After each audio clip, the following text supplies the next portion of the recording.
estamos realizando para ir detectando todos estos pacientes diabéticos que por una u otra forma necesitan un poquito de docencia, y queremos cada día traer nuevos profesionales del ramo que manejan la diabetes y son galenos médicos que conocen varios tipos de patologías. Hoy tenemos a un ginecólogo muy importante que él mismo se va a presentar en algún momento, el doctor Domingo Moreno. Antes de darle la presencia al doctor, queremos que todos empecemos haciendo movimientos y empezando a calentarnos, que es una de las cosas más importantes para cualquier paciente diabético, que pueda hacer cosas como esta, donde podamos darle gracias al Señor, como vamos a empezar el día de hoy. Gracias a Dios por permitirnos empezar este día tan lindo con un sol brillante, aquí desde Chame, desde el tatami de Solución Diabética. Para ustedes, hoy en día tenemos algunas charlas muy interesantes que nos van a ayudar a cambiar la vida de ustedes. Lo más importante es que usted pueda levantar y mantener un equilibrio apropiado y podamos enseñarle algún tipo de ejercicio o alguna forma de movimiento de bajo impacto. Para ello tendremos en otros domingos al profesor Moreira, al señor Mejía. Queremos recordarles que ya tenemos una sala, un tatami en Condado del Rey, que lo está manejando Mejía con el doctor Moreno, que próximamente le vamos a decir dónde está ubicado, donde todas aquellas personas que quieren ir a aprender lo que es la movilidad, con mucho gusto. Así que, sin más allá y sin más acá, cambiando vidas con el doctor Domingo Moreno, un especialista que le va a decir a ustedes qué deben hacer. Adelante, doctor, y díganos cuál es su especialidad, y aquí le dejo a su público de diabetón guionístico. Otro León, por cierto, es un doctor León. Adelante. Gracias, Ronnie. Gracias, hermano León. Gracias a la Diabetón Leonística por la oportunidad de compartir en esta mañana que tú has descrito muy bien, una mañana soleada con mucho entusiasmo, con mucho ánimo para salir a mirar la naturaleza, lo bella que es la naturaleza, y entrar y formar parte de un grupo preocupado, ¿verdad? Como es el leonismo mundial por los problemas que tiene la diabetes, y poder ofrecer desde mi óptica como ginecólogo obstetra algo sobre diabetes y embarazo, y estimular a las personas también a que hagan su ejercicio, coman sano y sobre todo que se preparen cuando les toca y les corresponde ese lindo papel que es la maternidad, llegar sana para tener también un producto sano. Yo soy ginecólogo obstetra de muchos años de experiencia, pertenezco también al Club de Leones desde hace 31 años y he trabajado con esta causa, la causa de la salud, la causa de la prevención, la causa de la promoción de buenos hábitos de salud para evitar el riesgo de enfermar. Y esta mañana voy a conversar con ustedes sobre diabetes y embarazo. Un poco de información que espero sea de mucha utilidad. Adelante.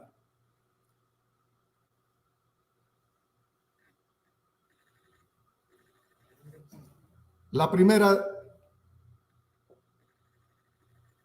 estamos entrando un poquito adelante, eso es diabetes gestacional, diabetes y embarazo. Y de ella vamos a hablar en su momento, la siguiente, de diabetes gestacional. Realmente la diabetes gestacional es un evento que ocurre durante el embarazo. La paciente nunca se ha sospechado que tiene alteraciones en el manejo de sus azúcares, de la glicemia. Entonces, en esta diabetes gestacional que se descubre durante el embarazo, las causas habitualmente se habla de todo ese ambiente hormonal que rodea el embarazo desde sus inicios y durante todos los 9 meses. Al principio, esta situación hormonal condiciona que estas hormonas sean diabetogénicas. Decimos nosotros que son hiperglicemiantes. Al principio, en los 3 primeros meses, hay un aumento en la sensibilidad de la insulina, esa hormona que conduce el azúcar dentro de las células, tanto del hígado como de todo el sistema musculoesquelético, donde requiera realmente la glucosa, el combustible normal y natural. Y así, a grandes rasgos, el tratamiento de la diabetes gestacional se basa fundamental en que una vez diagnosticada la enfermedad durante el embarazo, tratamos siempre de mantener el azúcar en sus niveles más normales, muy cerca a lo normal. Se trata de mantener el peso adecuado de la embarazada y sobre todo también el del feto, el del producto que viene en camino. Se estimula también, y es piedra angular del tratamiento, el manejo de las dietas, el manejo de una alimentación adecuada, apropiada, limitada en excesos de hidratos de carbono simples. Y eso llamamos nosotros todo lo que son azúcares blanquitas, arroces blanquitos, harinas blanquitas. Todo eso que está industrializado, que sabemos nosotros que ha demostrado que incrementa mucho el peso, pues nosotros lo vigilamos. Y hay una cosa muy importante, y es que la embarazada, sobre todo si tiene diabetes gestacional, debe llevar a cabo ejercicio. Recomendaciones hay muchas. 30 minutos los 5 días de la semana, 30 minutos 3 veces por semana, pero lo importante es que la embarazada salga de su sedentarismo cuando sufre de diabetes gestacional. La siguiente. Nosotros tenemos que definir, y acá nosotros agrupamos, ¿verdad? Que la diabetes pregestacional o preconcepcional, como también se le llama, es aquella que ocurre antes, ¿verdad? De que la paciente se embarace. Y ahí entran también los criterios de que esta paciente generalmente puede ser el tipo de diabetes 1, que es aquella diabetes que aparece antes de los 30 años en el individuo, en la mujer, y la diabetes tipo 2, que es la que aparece años después.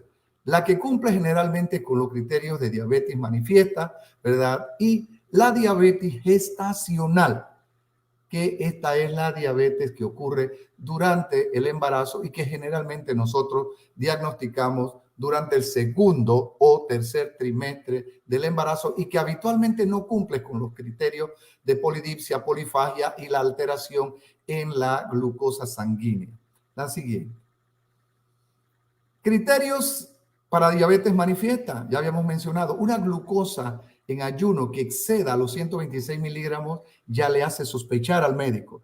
Y es muy importante porque nosotros como ginecólogos, cuando recibimos una paciente para control prenatal, trae o le ordenamos sus exámenes de control prenatal, donde la glucosa es uno de los elementos más importantes.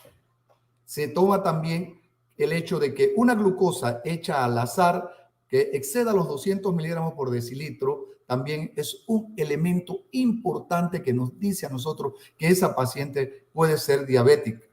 La hemoglobina glicosilada, que es otra herramienta que exceda también el 6.5%, no es otro indicador de diabetes manifiesta.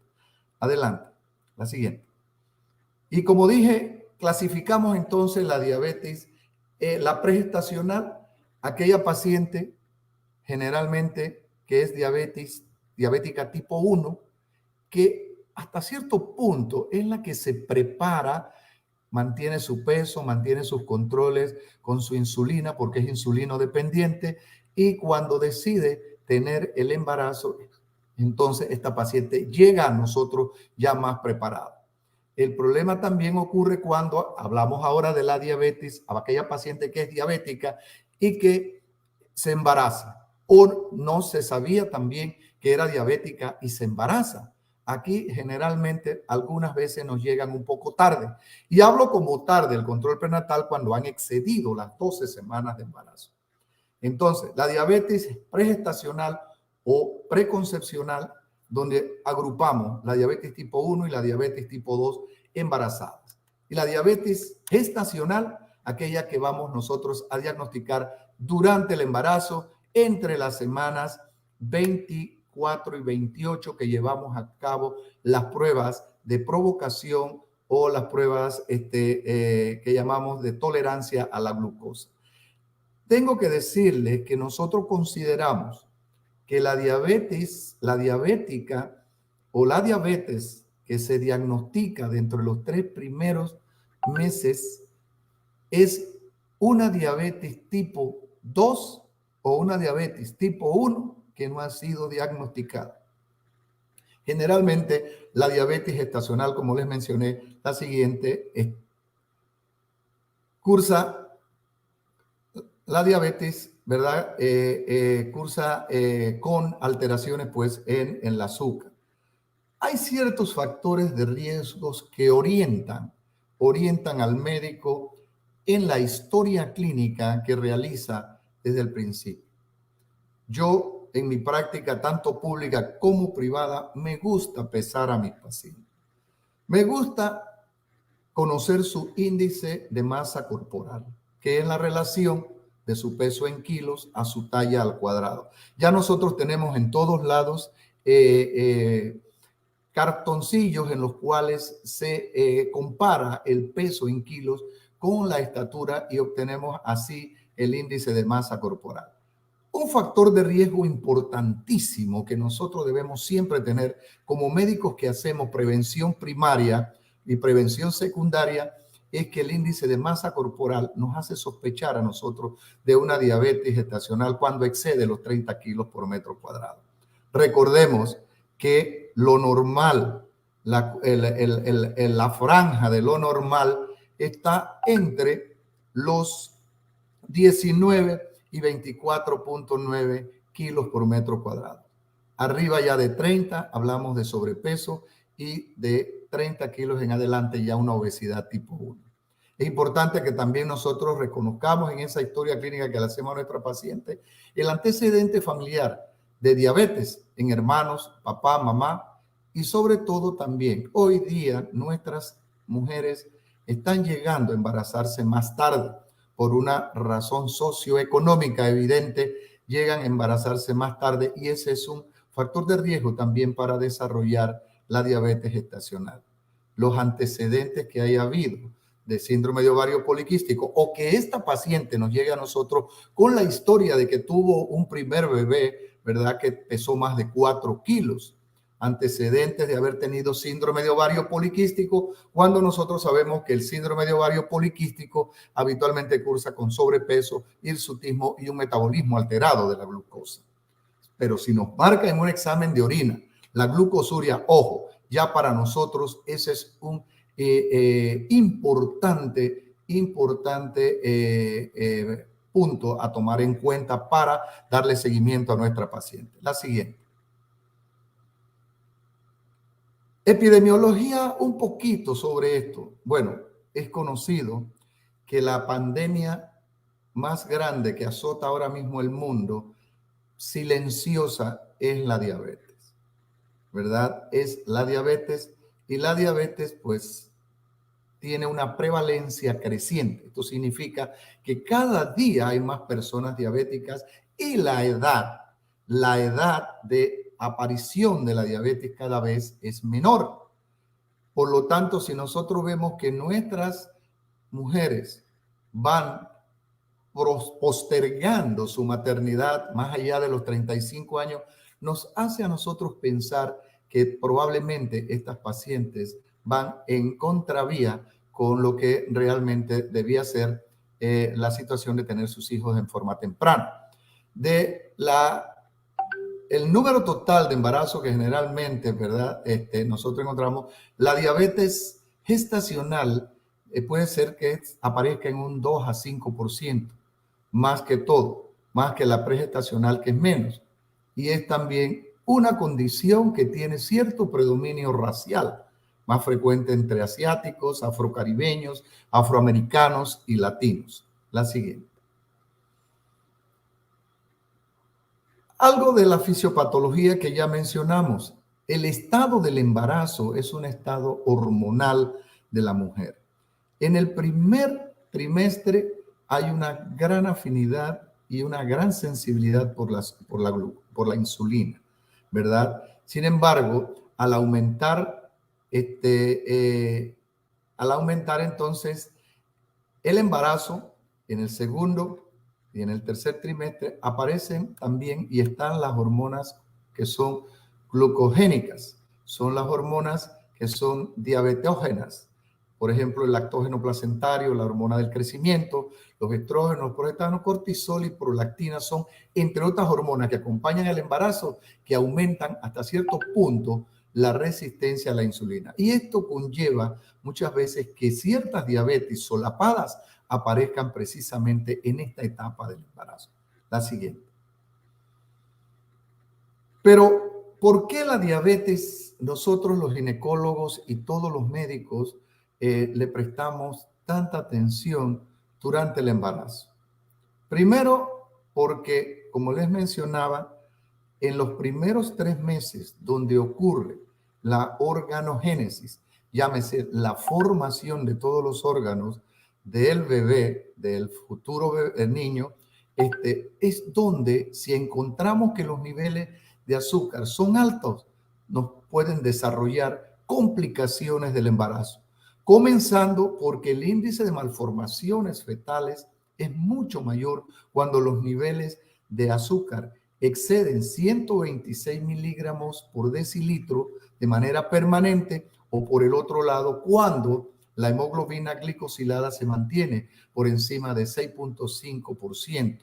Estos son indicadores que nos dicen a nosotros que tenemos realmente, cuando nos llega una paciente ya con 12, 13, 14 semanas de embarazo y es diabética, que no se sabía embarazada, o es diabética que no se sabía diabética, entonces las malformaciones son muy frecuentes. Y las malformaciones más comunes están alrededor del área de la formación del corazón, de tipo del sistema nervioso, por ejemplo, anencefalias, espina bífida, onfaloceles y algunos de estos malformaciones, también orofaringia, malformaciones renales, en fin, toda una serie de malformaciones que ocurren cuando la paciente no se ha controlado oportunamente. El riesgo también de tener diabetes, muchas veces que la paciente no la conoce, es que tiene abortos a repetición, abortos frecuentes. También desarrollan partos prematuros y en el momento, durante el embarazo, la madre puede desarrollar hipertensión, preeclampsia y llevar entonces también a una situación de riesgo materno. Al nacer, tanto el síndrome de distrés respiratorio.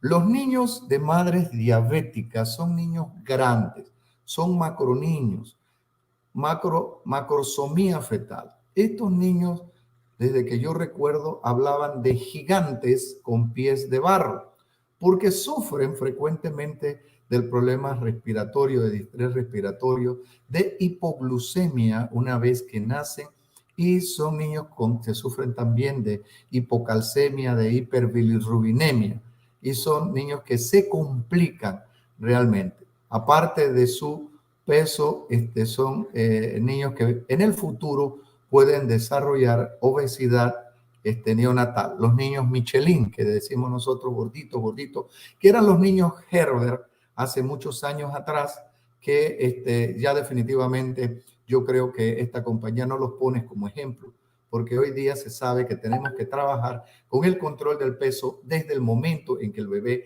está dentro del vientre materno. La siguiente. ¿Cómo diagnosticamos nosotros? Y aquí un poco, ¿verdad? El diagnóstico de la diabetes pregestacional o preconcepcional habitualmente cumple con todos los requisitos de la diabetes manifiesta. Hay polidipsia, polifagia, hay hiperglucemia y hay disminución, muchas veces pérdida de peso, ¿verdad? Que son factores de riesgo conocidos. La glucosa generalmente en ayuno excede los 126 miligramos, mayor o igual a 126 miligramos por decilitro.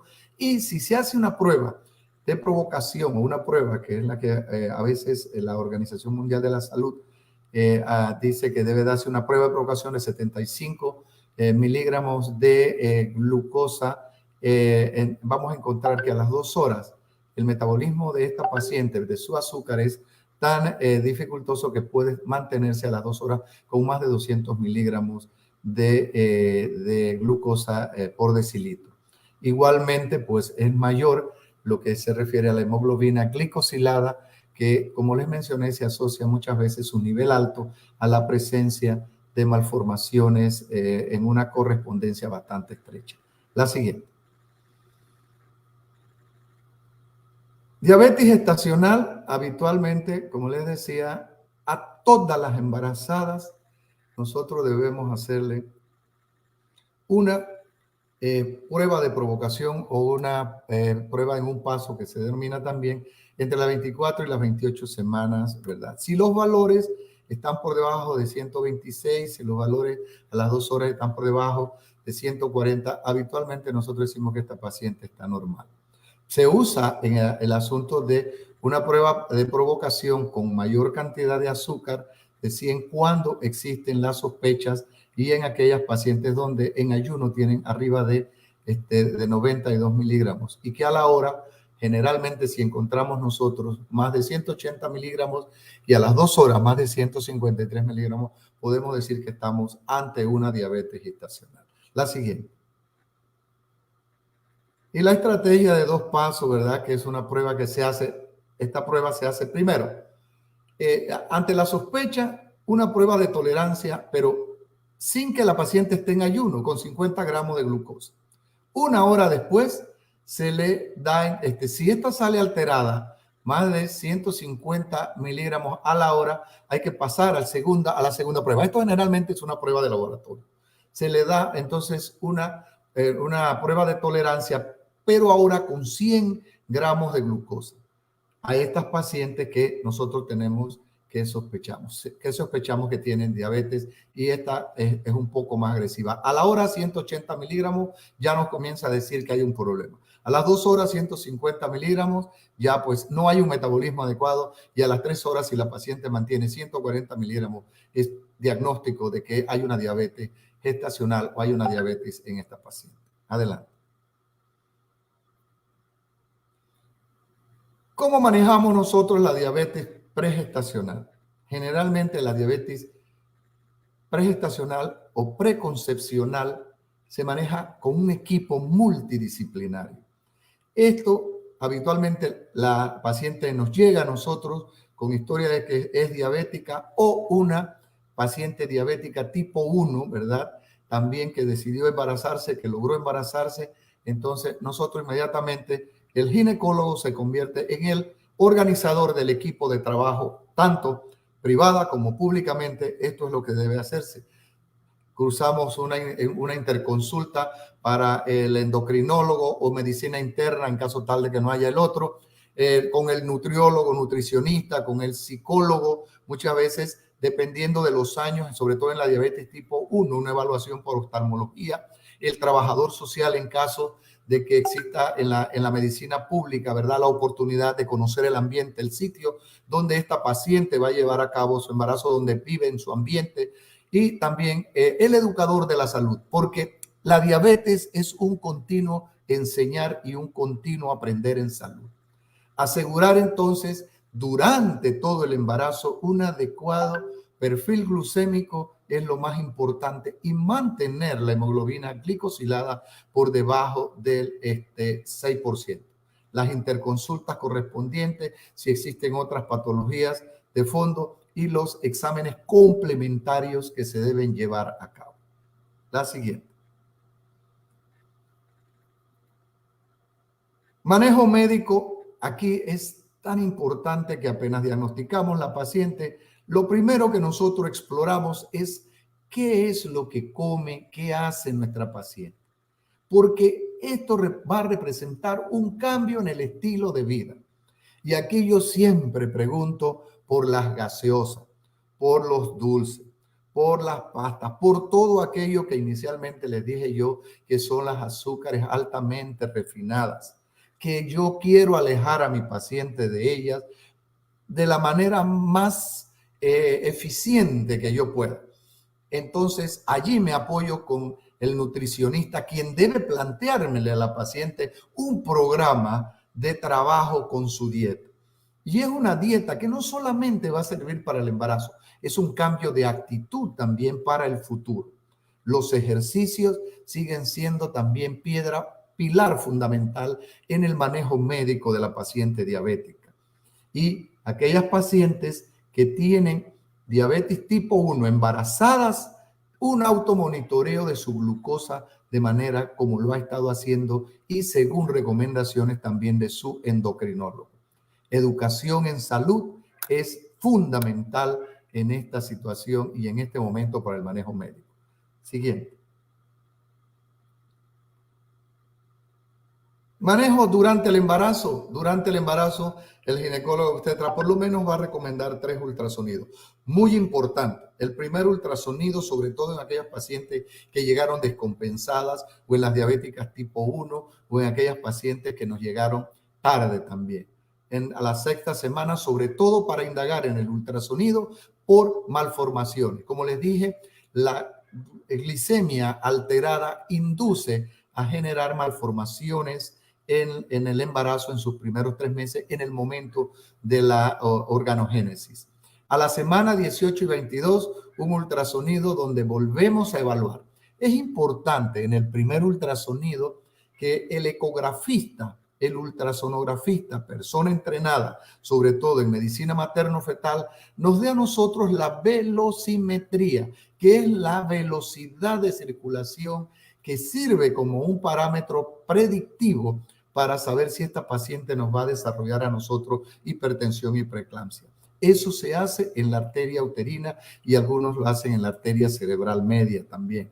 Igualmente se corrobora a la semana 18-22 el buen desarrollo de la organogénesis. Entre la 28 y la 30 vemos si el crecimiento de este bebé, su aumento de peso va consono con las curvas que tiene generalmente el software del ultrasonido. ¿Por qué? Porque en caso de que no esté bien compensada y bien vigilada la paciente, vamos a notar un incremento acelerado en el peso del producto.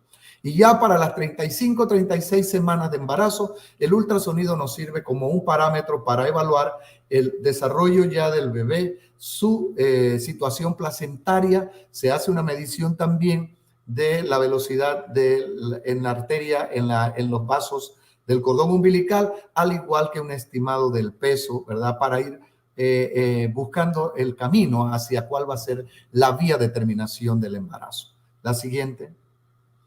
El manejo anteparto para nosotros vigilado durante el último mes o las últimas, cuando entramos en las 34 semanas hasta la semana número 40, si podemos llegar hasta ella, generalmente va a ser lo que se llama un manejo anteparto. Una vigilancia estrecha con monitoreos y sobre todo, un detalle muy importante, muy sencillo, muy básico, es que podemos decirle también a la madre que nos haga un conteo de los movimientos fetales de su bebé. Esto indirectamente no solamente nos tranquiliza a la madre, sino que también tranquiliza al ginecólogo. Un bebé que está activo y que se está moviendo es un bebé que nosotros podemos garantizar que es un bebé que está en bienestar, que está sano.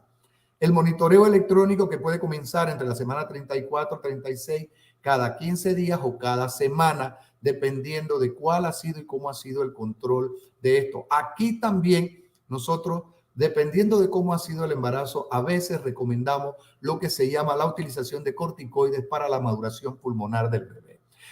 Llevamos a cabo y le pedimos al ecografista que nos realice un perfil biofísico fetal y nosotros hacemos el control también del flujo Doppler o del Doppler en nuestra oficina o en el sitio donde estamos viendo a esta paciente. La medición del flujo Doppler, otro detalle muy importante también hecho por el ecografista. La siguiente. El manejo farmacológico está, pues, las pacientes que vienen como diabéticas tipo 1 embarazadas, generalmente ya traen su control con insulina. Son insulinodependientes. Allí nos apoyamos con el médico tratante para ver cómo va ajustando los niveles de insulina con esta paciente para que no se nos exceda, ¿verdad? Ni tampoco nos vaya a hacer hipoglucemias. Para las semanas 16, habitualmente tenemos que, hay que ajustar porque los requerimientos arriba son 2 o 3 veces más para la insulina en estado prepandreal o antes de la comida. Otro importante ayuda farmacológica, y aquí pues aparte de la insulina y la metformina, es la metformina. La insulina la preferimos nosotros hasta donde se pueda, ¿verdad? Pero siempre vamos a tener también como herramienta útil farmacológica el uso de la metformina. La insulina no atraviesa la placenta, a diferencia de la metformina que puede generarnos situaciones de hipoglucemia que pueden atraviesa la placenta y pueden llevar entonces a desarrollar retraso en el crecimiento intrauterino del bebé o restricción en el crecimiento intrauterino del bebé. La siguiente. Gracias. Gracias. Estoy a su disposición y espero haber llevado a cabo la misión, el objetivo meta de transmitirles a ustedes algo sobre diabetes y embarazo.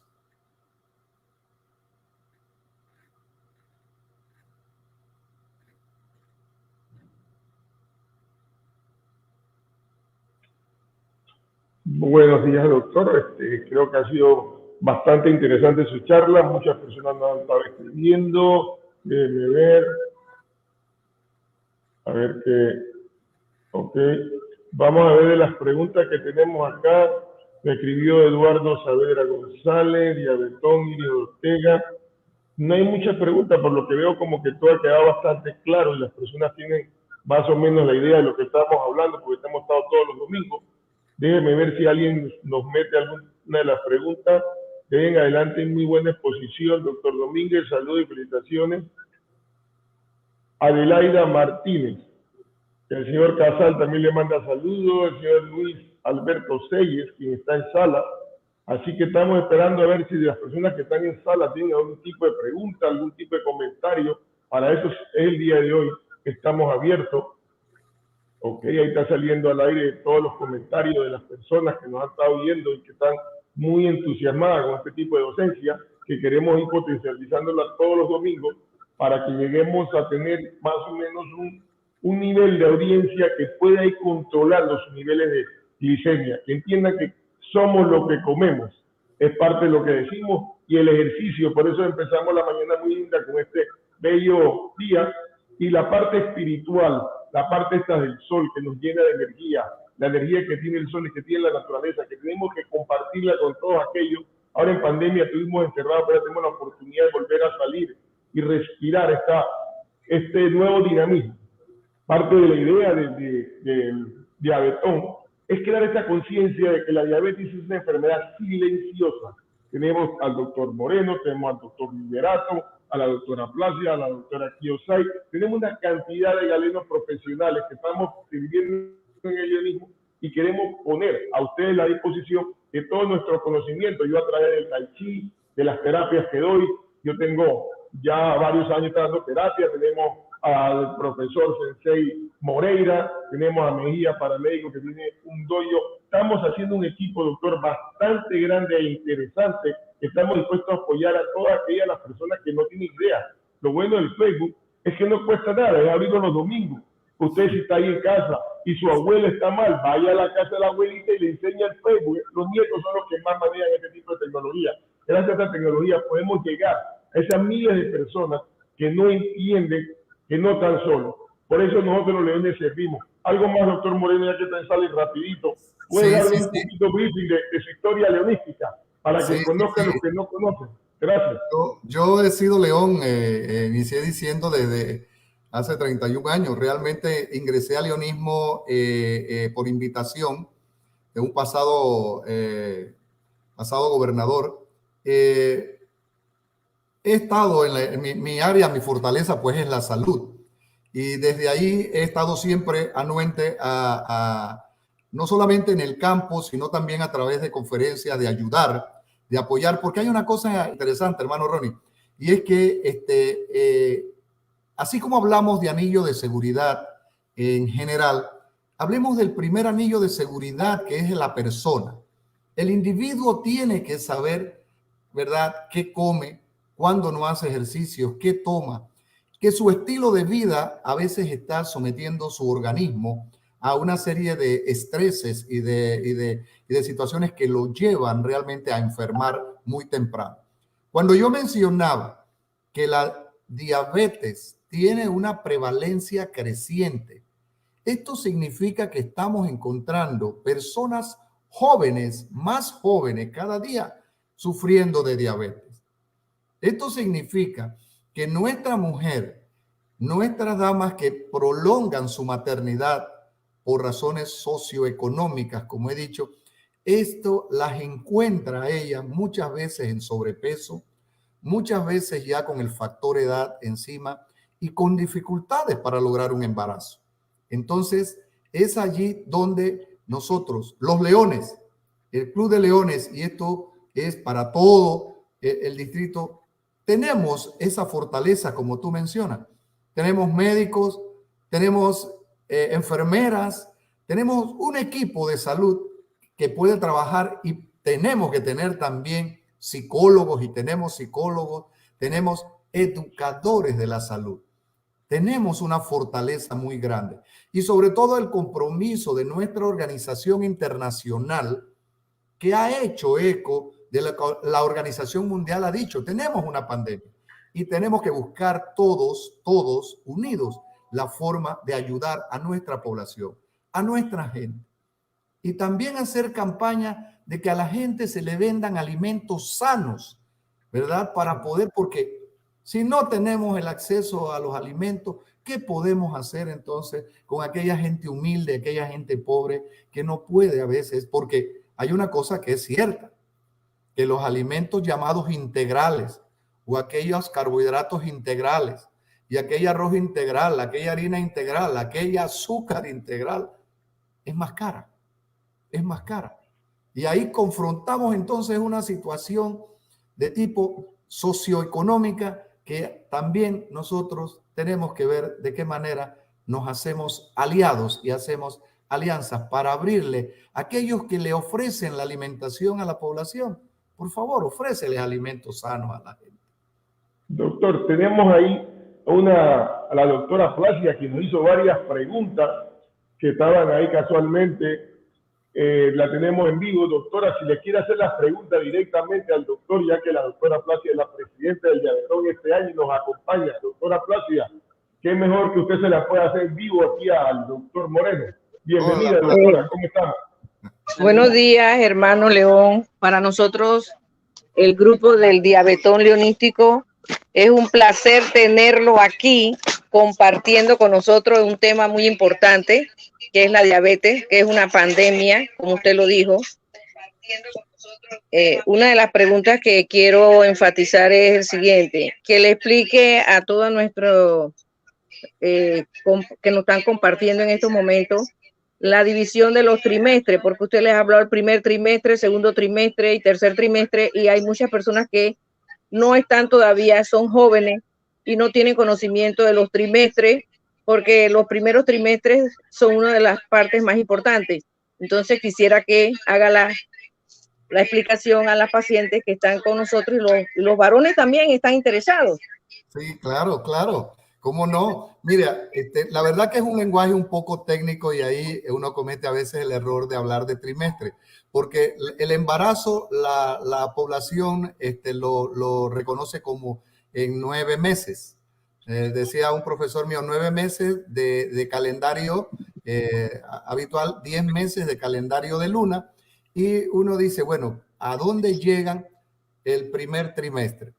El primer trimestre habitualmente llega hasta la semana 14, por allí, porque pues así está estipulado, y de allí va ocurriendo el segundo, tercer trimestre, ¿verdad? Y pues en la entrada a los 9 meses, que hablamos ya de un producto maduro, pero que todavía le hace falta porque tiene una fecha probable de parto, al igual que un fruto tiene su momento adecuado para cosecharse y la naturaleza, que es muy sabia, todavía no le ha dicho a los ginecólogos el momento preciso de cosechar un niño, ¿no? Y por eso es que nosotros ponemos fechas probables de parto. Al igual que muchas veces no es muy preciso cuando una paciente se embaraza.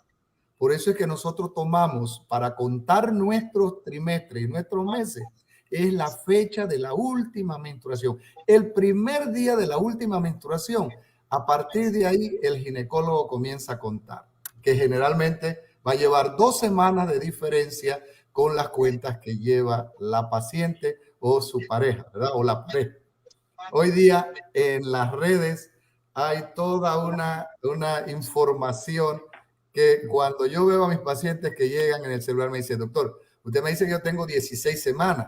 pero yo tengo 14. Digo, sí, tienes 14 semanas, pero también tienes 16, ¿verdad? Lo que generalmente nosotros tenemos es que a la hora de contar, tenemos una información que nos dice a nosotros que hay un tiempo de fecundación, un tiempo de implantación que normalmente demora entre 5 y 11 días. Ese tiempo son los 14 días porque habitualmente a partir de que existe la implantación es que comenzamos a ver realmente que la nueva vida ha comenzado, ¿verdad? Sin Doctor, embargo, tenemos otra pregunta. ajá, a ver. Adela Martínez, una pregunta. ¿Qué alimento puede ingerir una joven embarazada que tenga diabetes? Esa pregunta es muy excelente, excelente, porque nosotros devolvemos a nuestra paciente al medio en el cual está, donde tiene el arroz, donde tiene las papas, donde tiene la yuca, donde tiene todas estas cosas. Lo cierto es que nosotros tratamos siempre de quitarle todas aquellas azúcares que son azúcares altamente refinadas. Las que tienen, por ejemplo, las bebidas endulzadas con azúcar blanca, las gaseosas y los alimentos tratamos de que sean más hacia la parte de proteínas, ¿verdad? Aproximadamente unos 7 gramos, pero este es más técnico, y aproximadamente unos 175 gramos de azúcar en las 24 horas, ¿verdad? Que es bastante bajo, pero que nadie se pone a medir calorías ni a pesar. Aquí lo que nosotros decimos es evitemos hasta donde sea posible el exceso de alimentos, tipo pastas altamente refinadas, azúcares refinadas, las papitas tan deliciosas y tan tentadoras, casi adictivas. Ojo, no. Yo prefiero que te comas una papa hervida. Yo prefiero que hagas una ensalada de vegetales hervidos o vegetales frescos. Pero allí nosotros nos apoyamos siempre con el nutricionista que le plantee cuáles son los alimentos a la paciente diabética. Doctor, tenemos Miroslava Díaz. Pregunta para el doctor, ¿qué pasa con esos bebés que están alimentados por su mamá diabética y nacen, se cambia la alimentación? Una excelente pregunta. Gracias.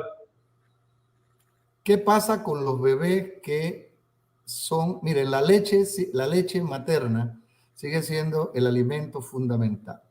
Hoy día la Organización Mundial de la Salud le dice a la madre por lo menos 6 meses de lactancia al pecho. Si este bebé por alguna razón no puede seguir al pecho, ¿verdad?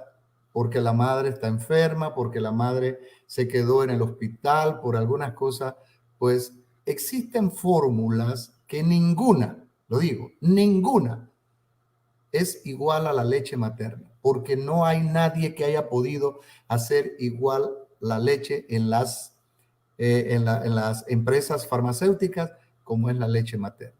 La leche materna de los primeros días es tan importante para preparar todo el tracto gastrointestinal del bebé, es el calostro, que aunque a veces desespera a la madre porque es muy poquito, así antes de que existieran las latas, la humanidad se desarrolló con esa leche, con ese calostro. Y no solamente dando 6 meses, ahora se piden 6 meses, pero nosotros sabemos que es rara la madre que pasa de los 3 o 4 meses dando el pecho, por razones laborales, evidentes, ¿verdad?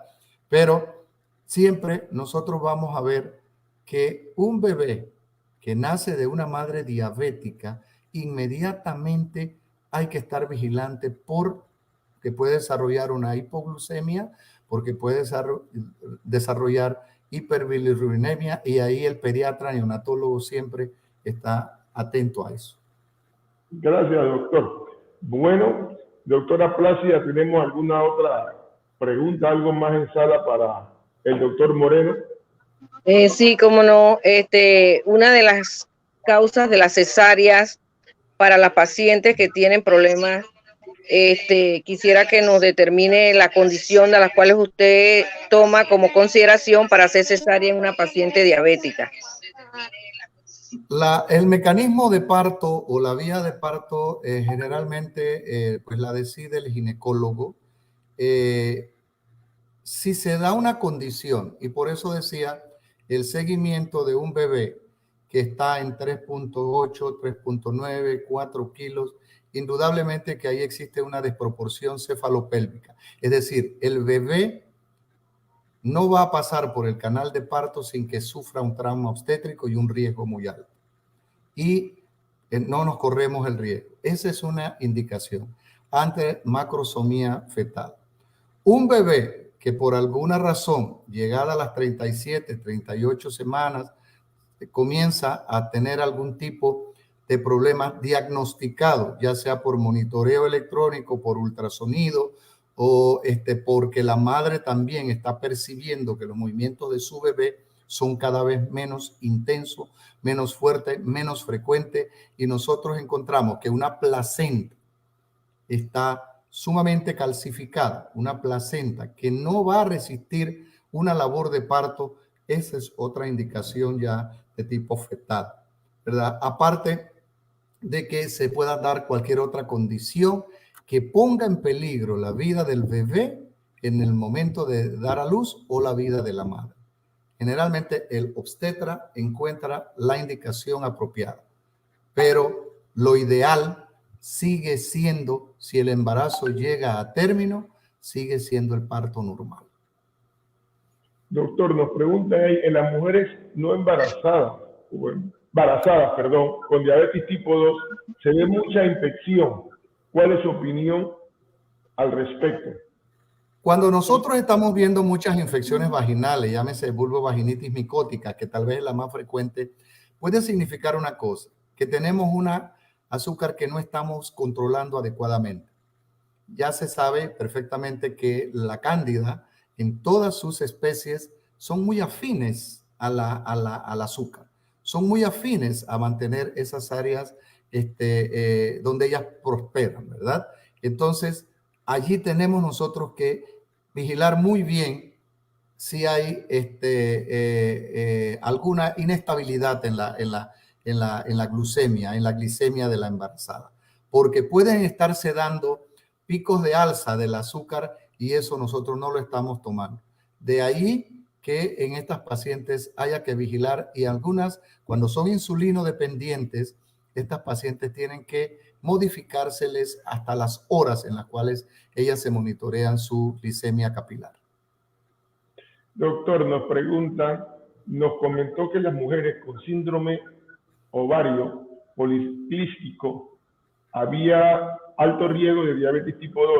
¿Desde qué momento considera que debe manejarse con medicamentos?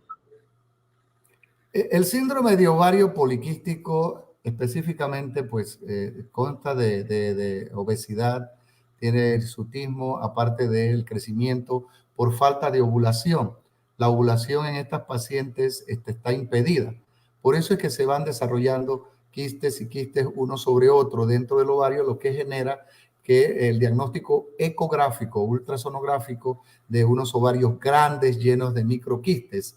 Esto indudablemente que va acompañado también de cierta intolerancia al manejo de la glucosa, y nos trae a nosotros que esta paciente habitualmente, lo más frecuente es que sea con un índice de masa corporal arriba de 27 kilos por metro cuadrado. Entonces, esta paciente nosotros sabemos que si ha desarrollado diabetes tipo 2, esta paciente hay que seguir. Esta paciente se maneja en conjunto con un endocrinólogo que le lleve a cabo también las pruebas de provocación para poder saber si realmente esta paciente no nos ha desarrollado de una manera oculta o ha desarrollado de una manera oculta una diabetes 2, que al momento de embarazarse no se logre embarazar, o si se embaraza, entonces esos 3 primeros meses o las 14 semanas primeras son importantes para diagnosticar malformaciones. Doctor, en las mujeres con obesidad por problemas de tiroides que quieren quedar embarazadas, ¿cuál sería el paso a seguir? Adelante, doctor. Lo más importante en esta paciente que todos, bueno, en medicina nosotros decimos a manera de eslogan que la hormona tiroidea es la directora de orquesta del concierto hormonal. Habitualmente también la hormona tiroides que secreta, ¿verdad? Esa hormona tiroidea es un problema para lograr embarazos. Y tenemos entonces que manejar estas pacientes en conjunto con el especialista en endocrinología, ya sea medicina interna, un médico general bien entrenado también, que son buenos, y yo siempre he visto que verdaderamente pueden dar los primeros pasos para hacer el diagnóstico y luego emitir la paciente cuando tiene un problema de tiroides. Eso se maneja en conjunto. Se maneja en conjunto, ya sea que tengamos problemas de no lograr el embarazo o problemas con ciclos menstruales. Y también durante el embarazo es una estrecha colaboración entre ambos especialistas. Ok, doctor, excelente. Ya casi nos quedan nada más como 10 minutos. Doctora Plácida, ¿alguna pregunta para el doctor Estrada y poder aprovechar? Ahí tengo otra pregunta. ¿El uso de los anticonceptivos en mujeres con diabetes tipo 2 tendría algún problema? Generalmente allí nosotros siempre estamos coordinándonos con el endocrinólogo. Tenemos pacientes que se controlan porque no pueden admitir ningún otro método con anticonceptivo. Y va a depender si esta paciente es insulino dependiente o va a depender si esta paciente es, utiliza, por ejemplo, medicamentos tipo metformina, que son hipoglicemiantes orales. Puede haber una mejor relación, pero hay que hacer los ajustes en el anticonceptivo y el tipo de anticonceptivo, porque existe una competencia en el plasma por los niveles de la hormona, una hormona transportadora de estrógenos y que también compite con otra hormona transportadora o con la misma hormona transportadora de la hormona tiroidea. Así que allí nosotros ajustamos, pero es individualizando el paciente que sí podemos nosotros utilizarlos. Doctor, una pregunta muy interesante. ¿La higiene íntima de la paciente diabética requiere algún ajuste especial para los que están en sala? La higiene íntima de la paciente diabética debe ser normal como cualquier paciente cuando sus valores de glicemia están normales. Por supuesto, aquí nosotros siempre decimos que la paciente diabética es mucho más propensa a adquirir ciertas infecciones. Y recomendamos también de que si no se tiene una pareja estable, una pareja garantizada, que se utilice siempre métodos de protección de barrera, porque puede ser que tengamos infecciones de transmisión sexual que nos complican el cuadro. Pero si la paciente mantiene sus niveles normales de glucosa lo más próximo al valor normal, esta paciente puede llevar a cabo su higiene. Y lo que digo yo siempre, la vagina sana tiene un pH que está entre 3.8 y 4.2. Es ácido. La vagina sana, al igual que el oído, se lava solita. Cuando hay un mal olor, cuando hay un ardor, una picazón o alguna cosa que sugiera una infección, tenemos que ir al médico, no automedicarnos, porque sobre todo si se es diabética no se sabe qué se tiene. Pero la vagina no requiere de que estemos utilizando productos, ¿verdad?, que alteran ese pH. Porque cuando el pH excede de 4.2 para arriba, hay unos amiguitos por ahí esperando que se llaman cándidas, que inmediatamente se aprovechan de la situación, y el ecosistema vaginal, que aquí así se llama, porque tiene bacterias, porque tiene agua y porque tiene flora. Y la flora son todas esas células que se descaman en el momento, a lo largo del ciclo menstrual de la mujer. Ese ecosistema, al igual que nosotros dañamos afuera un ecosistema cuando hay minas, cuando hay daños por deforestación, nosotros también dañamos el ecosistema vaginal, y en ese caso recuperarlo a veces no es tan fácil, y sobre todo en pacientes que son diabéticas. Pero la higiene de cualquier mujer normal. Ante cualquier indicio de infección, buscar tratamiento médico. Yo siempre les digo, gracias, doctor. diabéticas, tomen agua. Tomen mucha agua y sobre todo usen vitamina C porque la vitamina C se trasuda a través de la vagina y se mantiene también ese pH normal. Gracias.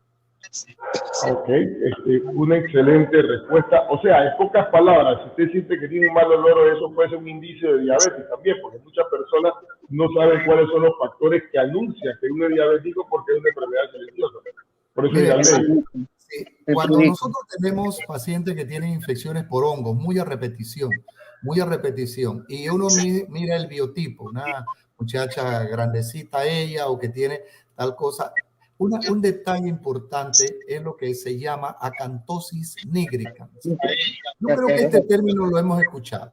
La acantosis nigricans es esa mancha oscura que le comienza a salir a las pacientes o a las personas en el cuello. Si ustedes miran esa acantosis nigricans, eso significa que esa persona no está manejando adecuadamente las azúcares, que tiene un problema en el metabolismo del azúcar.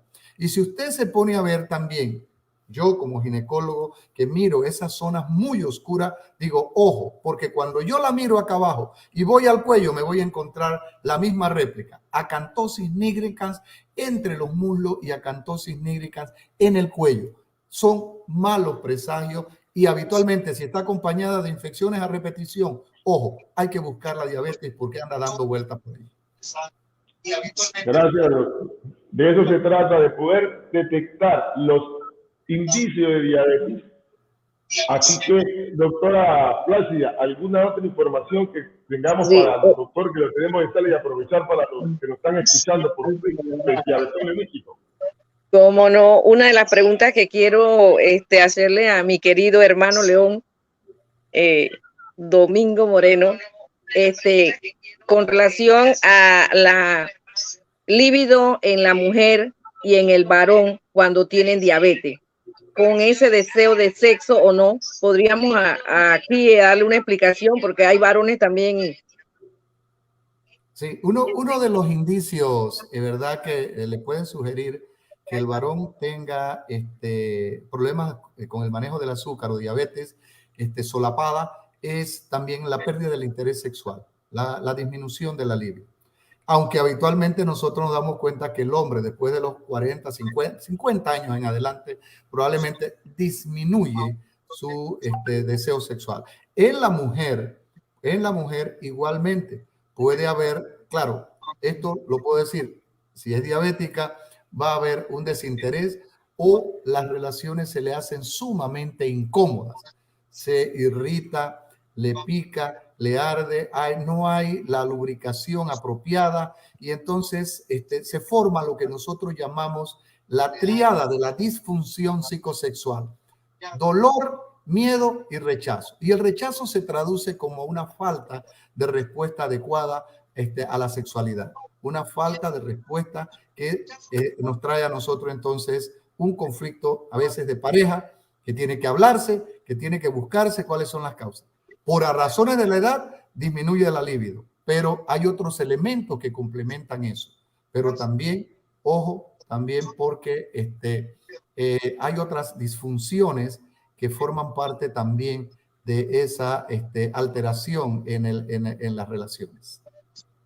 Excelente, doctor. Hay muchas respuestas que muchos no tocan a veces y aquí hablamos como que directo al tema con un doctor en una forma profesional y que le llegue a aquellas personas que nos están escuchando de aquellas otros comentarios. Doctor, ¿alguna otra pregunta de los pacientes que recibe usted por allá por el área suya? Dentro de las casuísticas, nosotros nos damos cuenta, como nos dijo usted también, que hay mujeres que dentro de la edad no desea el embarazo por el profesionalismo, por todas las condiciones. Entonces, estamos teniendo mujeres dando a luz, mujeres de edad por arriba de los 35 años. Entonces, eso a nosotros nos está preocupando porque primero pensamos definitivamente con el costo de la vida en la profesionalidad. Pero ¿cómo podríamos nosotros también evitar que mujeres muy jóvenes puedan estar embarazándose como lo que está ocurriendo en los colegios? Ese es un tema muy interesante y un tema de conflicto que raya a veces en la parte política, en la parte religiosa. Cuando uno tiene pues la oportunidad de educar, como han hecho otros países que ya superaron esos tabúes, y educar a la juventud tempranamente, al niño desde temprano, dentro de una sexualidad que se respete, probablemente nosotros encontraremos que la niña es menos susceptible o tiene más conocimiento para prevenir un embarazo no deseado a tan corta edad. Por otro lado, la parte de ciertas culturas, las culturas indígenas, donde pues también ellos adolecen muchas veces, y constituye allá una situación social el que alguien se encargue de alimentar una boca cuando estas niñas se embarazan muy temprano o se emancipan tempranamente. Pero yo creo que como sociedad nosotros tenemos que ir hacia adelante mirando de manera muy positiva, que tenemos que hacer cambios en ciertos paradigmas que todavía nos tienen sujetos, y hablar de la sexualidad muy temprana, de frente y de manera sincera, honesta, de verdad, conversarlo con nuestros hijos, conversarlo. Yo creo que estamos avanzando. Soy optimista y creo que con un tiempo esto pues se podrá encontrar solución al embarazo en Doctor, hemos llegado. Gracias, doctores. Podríamos pasar todo el día en una charla muy interesante que llega a muchas personas que no conocen. Ya tenemos una hora, y antes que nos corte el strip, porque es un tiempo bastante, digamos, limitado que nos da la hora, y a veces no podemos extendernos, podríamos pasarnos todo el día, porque es un tema de mucha variante, de mucho interés social, de mucho interés para todos. Queremos felicitar a todos los que están en sala. Ahí la doctora Plácida para que dé la despedida, después dejamos al doctor para su despedida y después cerramos con algún tipo de ejercicio. Adelante, doctora, para que despida.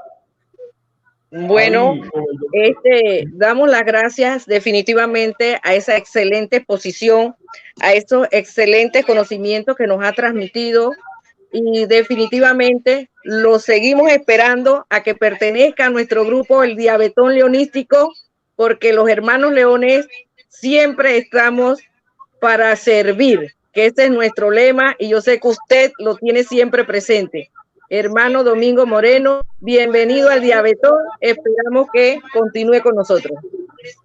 Muchas gracias, muchas gracias. El Diabetón me tiene a mí incondicionalmente. Cuando me necesiten, allí estoy. Afuera y como conferencista también. Así es que estoy con ustedes. Muchas gracias por la oportunidad y gracias a este tremendo equipo que está llevando este bonito trabajo. Gracias. Para todos los que están en sala, solo como una primicia, vamos a tener al doctor Liberato, que es un experto cardiólogo. Vamos a tener al doctor Carlos Smith, que son leones, estamos los hermanos leones que tenemos, que nos va a decir cómo controlar la ansia del azúcar. Él trabaja como psiquiatra, conoce muy bien el ramo. Tenemos otros doctores, nietos, doctores que tenemos en diferentes partes, no queremos dejar por fuera ninguno por mencionarlo, como Kenio y otros que hay, que ya próximamente pues vamos a estar haciendo una lista que estamos trabajando con el señor Guardia, que está encargado del departamento de mercadeo, en la lista de nombres de los especialistas, de estas personas que han dedicado su vida al leonismo, y aparte de eso, dentro de su profesión nos van a brindar muchas expectativas. Tenemos al exgobernador Mario Gil, que está trabajando la visión, que ha hecho un excelente trabajo, que entre poco estaremos con los indígenas y otras cosas que estamos haciendo. Así que gracias a todos ustedes. Lástima que se nos acabó el tiempo. Recuerden hacer ejercicio. Un tema que le debo de ejercicio, el que es respiración. Inhalamos, botamos. Inhalamos, botamos. Y nos relajamos para quitarnos todo ese estrés de la semana y empecemos a caminar. Recuerden, caminar es casi igual que correr. 5 o 10 minutos diarios hace la diferencia. Para ustedes, un placer tenerlos aquí, y como digo siempre, gracias al Señor por vernos brindado esta hora de compartir conocimiento con aquellas personas que tienen la sabiduría y tienen el know-how, como decimos, el cómo llegar a tener una mejor calidad de vida bajo ejercicio, alimentación y bueno, medicación que necesitamos, pero estamos básicamente practicando conocimiento. Gracias. Gracias. Buen domingo, nos vemos. Somos los que nos vemos.